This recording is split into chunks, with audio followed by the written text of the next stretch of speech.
Kaixo, bazenekien Barakaldo Euskadiko lehen hiria dela irisgarritasun unibertsaleko plan integral bat egiten?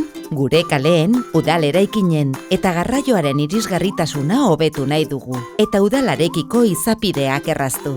Horregatik, hiriaren diagnostiko zabala eta sakona egin dugu. Eta gure bizilagunei irisgarritasun beharrak zein diren galdetu diegu.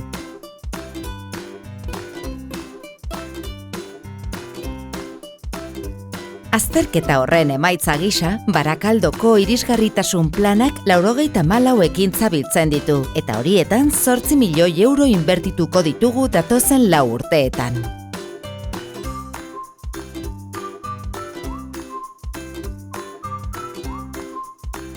Gainera, lantalde egonkor bat sortu nahi dugu desgaitasun kognitiboa, ikusmenekoa, entzumenekoa eta fisikoa duten pertsonen eta adinekoen erakundeekin batera.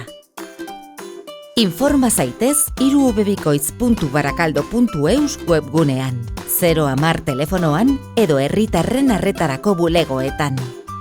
Irisgarritasun unibertsaleko plan hau Eusko Jaurlaritzako etxebizitza eta hiri agenda sailaren laguntzarekin eginda.